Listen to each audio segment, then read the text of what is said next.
Hello everyone, I'm Mike from the Self App, and thank you for listening to the Self App podcast.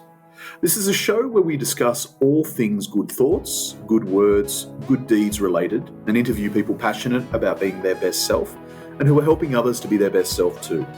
Some of the segments include Coaching Clinic, where we talk to psychologists, motivational thinkers, and life coaches. Book Club, where we discuss and share reviews on our favourite books. Startup Spotlight, taking a pre-seed and more often than not non-techie view on starting a business and running a business. Health and Fitness Hustle, where we provide tips, tricks and training from experts.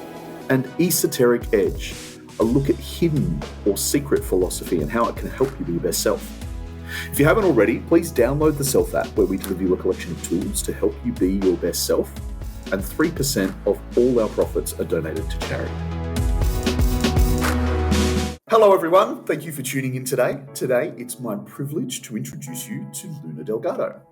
Luna is the founder of Luna Delgado Botanicals. As a child, Luna would play for hours in the woods with trees and plants, immersing herself in nature. As an adult, she returned to her childhood passions and joined her imagination with nature once more to produce a range of sustainable and holistic plant-based formulas that bring plant medicine and self-care together. Luna, I'm so honoured to have you on the show today, and I'm thrilled to be talking about this project and some of the other projects you're working on, but I'm not going to steal any of your thunder. I'm going to turn it over to you. Tell us about what you're up to. Thank you so much, first of all, for having me. It's such a delight to have a chat with you this morning. And so I'm Luna Delgado of Luna Delgado Botanicals, and this is a project coming straight from my heart. My 26 plus years in clinical practice, working with clients one-on-one, coming from an Ayervedic medicine background. I am now launching all of these wonderful elixirs that I've been formulating for those many years in clinical practice with one-on-one clients. And now I'm launching them out into the world in hopes that they inspire more people to connect with nature and to get out in the wilderness and see the world and just see how beautiful and abundant plants and the earth is.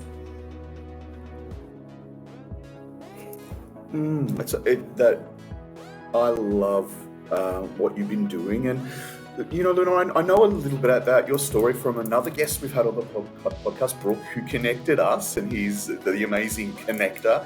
I know that we're talking about what you've been doing now and where you are, but let's dig a little bit deeper into the story and how you founded this and some of the I guess the challenges of building what really is a startup, but based on physical product and I want to demystify the idea that startups are just tech and just about a multiplier and just about investing money in a business that's going to grow and scale, and then everyone takes money out. What you're really doing in a startup is creating a sustainable, socially responsible business that you're passionate about, that really isn't aimed to do anything else other than make the world a better place, make people happier, and bring healing to your audience. And I'm so passionate about hearing about that. But let's dig deeper into the story and some of the challenges that you had in going forth and raising some money and some of the highs and lows of that journey. Tell us a bit about that. Oh my gosh, it's just been an amazing learning experience. I have so many years in the world of plants and connecting with people and connecting with nature, but then here I was looking at the possibility of actually launching this product line in the hopes, again, to help people connect into nature. And so, of course, that takes money. And being a child of the earth, shall we say, building a website and even dealing with any kind of simple, or so I've heard, it's simple technology, was really a huge leap for me, shall we say. And I've been so lucky to have people who have helped me along the way to learn these things. And so now I'm gathering so many different skill sets, honestly, that I never had much interest in, really just in hopes that it will support my mission of getting these wonderful products into people's homes and into their world. It's sort of like, whatever needs to be done is my, I'll do it, just get it out there. Yeah. Oh, I love it. It's so fantastic. So let's talk a little bit about that and distill some of the goodness so that our audience who may be thinking about, hey, I've got a childhood passion of my own, but there's no way I can monetize it. Maybe there is a way, and maybe what we can take today is some scalable ideas out of what you've done and how you've taken your imagination from being a child and really put some structure and process and found some great people to help you along the way, but really build something out of that. What was the core problem or core challenge or core issue that was the trigger for you that you really wanted to solve? What we distilled that essence down into, something the world needed or something that you just needed to express. What was that? Sure. I have not been a huge user of cosmetics, but I do love all natural oils and lotions and different things like that, aromatics. And when I went, as I'm getting older, I went to try and find some things that I might want to put on my skin and, use for myself that I felt really comfortable with. And I just couldn't find anything that was, I'm pretty particular, so that was as pure as I want it to be.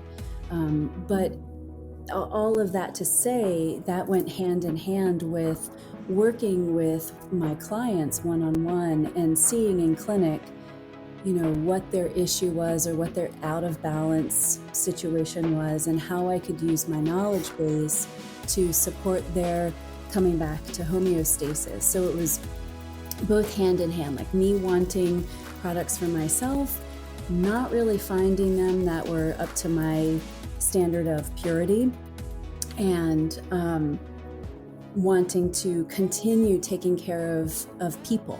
It's been my lifelong journey to take care of people. So putting that into a system of a replicable model was really my motivation. It's wonderful to be able to work one-on-one with people, but it's not so easy to pay the rent when you're just working with one person one-on-one, Yes, right. Yeah, so and I thought, my customers and my clients were so positive about the products that I was making for them, and then another person would come into the clinic and hear about it and say, wait a minute, I want that too. And so my batches got bigger and bigger and bigger, and I still hand blend everything and I still hand bottle, but it's all a little bit on a larger scale. Yeah. So I intend to do that for as long as I possibly can. Put my love into that process. Mm-hmm. Oh, that's phenomenal. That is amazing. So, I'm feeling this, and I can see, you probably answered my next question, but really I know how much you care about people from what you've just shared, and the fact that you are still putting your own literal blood, sweat and tears into each bottle that you make. But why are you passionate about this? Why does this get you out of bed in the morning with a smile? Yeah, because, well, not every day with a smile. And the truth is that it's really challenging. It's challenging to be a mom out here in the world on my own and just trying to stay true to my own ethics and values, and I do keep the sweat and the blood out of the bottles, just to be clear. You said your blood, sweat, and tears were bottles. Oh, that doesn't sound so good. That's right. Joking aside. They're not biohazards, people. They're not biohazards. It's an expression. Well, to me, the motivation is, what's better than that moment that you share something with somebody and they have an aha moment, they have a moment of balance, and they have a moment of really coming home to who they really are. And there's so many ways to do that, but this is the way that I know. The plants and the formulations are one way that I know that, and teaching yoga, guiding meditation, that kind of thing. Those are the ways that I understand and know that I can support other people in really being who they want to be and being their best selves. So it's really all about that, just that light up.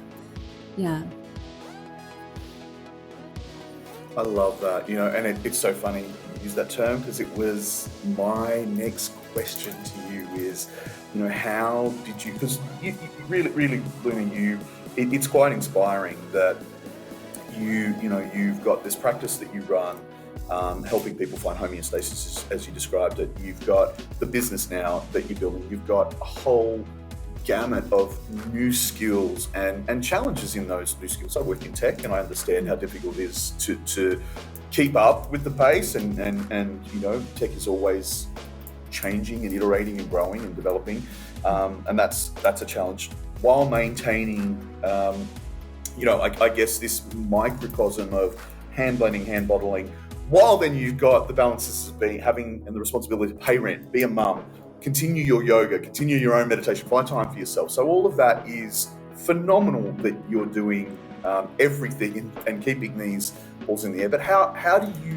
have to be your best self? How did all of this help keep this juggling act that you're doing and doing really well in the air? How have you been able to be your best self? I would say because of community. There's no way that without the love and support and just thumbs up from my community, whether my immediate community or my extended community, just hearing that I'm making a difference for people, that just really keeps me going. In truth, when I have one of those days where it doesn't feel all happy and light and rainbows, somehow it seems like magic, but somehow a student will send me a message and say that whatever I shared with them really helped them, or helped them to feel more comfort or better, or a customer texts me or emails me and says, "This is an amazing formula, thank you so much." Just that is sort of what buoys me to reminding myself that I'm here to serve. I'm here to take care of people.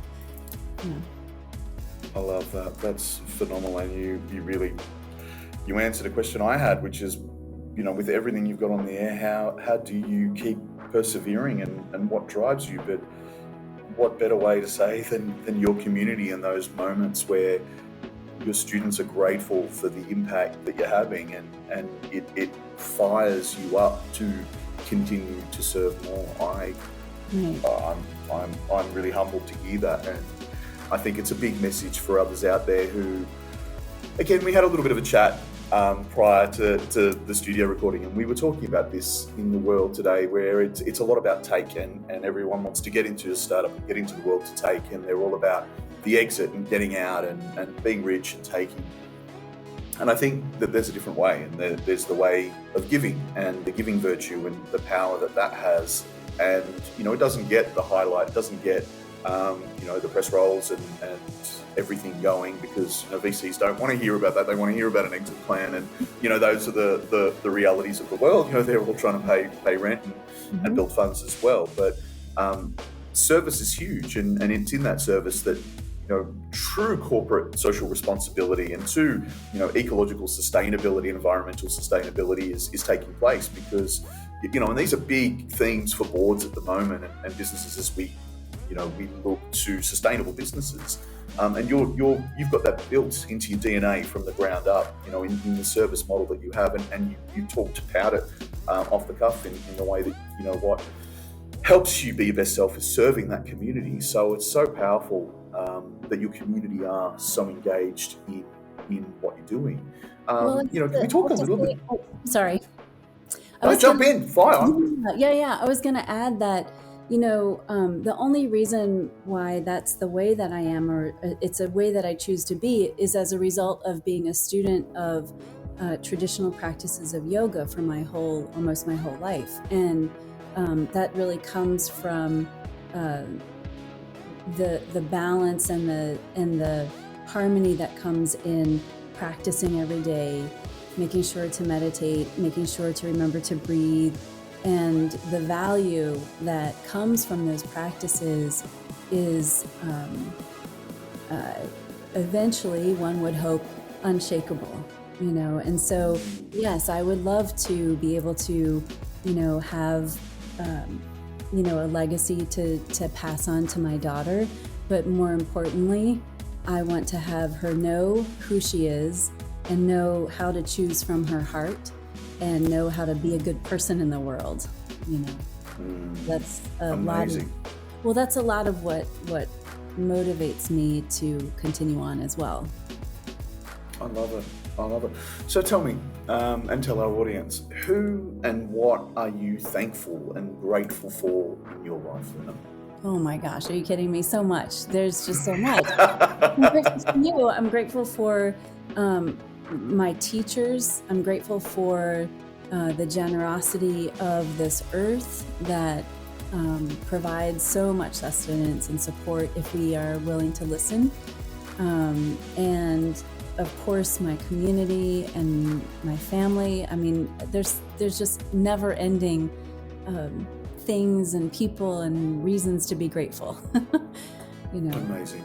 You've got such a huge heart. Everything that you've shared with us through this conversation, really, I think the audience can see the type of human being you are and how much love you have to give. So it's just great that you could vocalize that and put that in words for everyone to share. And I'm grateful that you've done that. Thank you. So with everything you've got on your plate, is there a new challenge or a big, hairy, audacious goal that you want to move on to after this? Are you driving this to global domination? What's the next challenge for you with everything else you've got in the air, Luna? Oh my gosh. Okay, well, my biggest upfront challenge is that I'm looking to have other businesses carry my products. So that's right now right in my face, and so that again the process can be replicable and it can be something that lives on its own and breathes on its own. I feel like I'm giving birth to this baby, this business. As we all want to do with our children, like send it out the door and let it stand on its own and thrive on its own. I look forward to one day being able to have some land, and I would love to create a sort of a retreat space for people to come and commune with nature and to be perhaps with animals. I know that so many of us, myself right now, live in a more urban environment where we're sort of disconnected a little bit. And I would love to create a space to host people to come and have a moment of respite. Yeah, so that's sort of my next goal. Amazing. That's phenomenal. So as we bring our conversation to an end, what I'd love for our viewers to get is something that can help them be the best self. So, through all of your struggle, through all of the adversity, through the perseverance that you've really had to apply to keep yourself on track with this, and I know that you really had to grind to get to where you are today. And yet you've got this projection of flow and you're really getting close to this unshakableness. I love it. What is a key piece of insight or advice that you could offer our listeners to help them be their best self? Oh, I think that the most basic is always take a breath. Take a breath before answering. Take a breath before reacting. Just keep connecting to your breathing. I know it sounds so basic that we skip over it a lot, but I think that just recognizing that breathing is our sustaining force, and sometimes we speak more clearly if we take a breath before we speak. cause It's less so true. confusion and tension in the world that way too, maybe.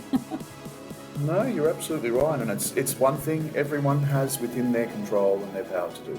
So, that advice is always the best advice because it costs nothing. So, Luna, that is amazing. I just want to say thank you so much for coming on the Self Out podcast. If people want to find out more, what are the websites that they can visit? What's the website that they can visit for you? Yeah, it's lunadelgadobotanicals.com. And I'm adding some free meditations, some guided meditations, and different connections. Yeah, I'm developing my library so people can come and use those resources eventually. Yeah. Amazing. And is there a way to contact you on the site if anyone who sees this happens to be, part of a larger brand or a larger stockist that can help you elevate your products to a broader audience? Yes, absolutely. I'm open to communicating and seeing what's possible with others. Just Luna at Luna Delgado Botanicals is my email. And wonderful. Yeah, love that. And if they come from this place, we can give them a little discount too if they want to purchase something. Amazing. Yeah. Amazing. Well, I will have links. Yeah, I will put links up on our products page. So to our listeners, I'll get a code for you that we'll post on there from Luna so that you can let her know you've come from our wonderful podcast at our chat today. I know it'll put a big smile on her face and it'll put a smile on ours knowing that we've helped her. In the meantime, I am certainly going to be keeping a really close eye on how Luna Delgado Botanicals is growing and flowing out there in the world. I know you've got potentially even an Aussie distributor lined up, so it's fantastic. We may see you on the shelves down here. Amazing. And I'm also really thrilled to see how your best self unfolds as you help others unlock their best self. Be unshakable, Luna. You are an absolute star. To our audience today, I just want to say thank you for listening. And before you go, if I can ask you to do us a good deed, please share this podcast with just one other person. And if you'd be kind enough, leave us a 5-star review wherever you tuned in. For more best self goodness, you can find us on social by searching for the Self App. From us to you, please keep up the good thoughts, good words, good deeds, and continue to be your best self. Mike out. Thank you.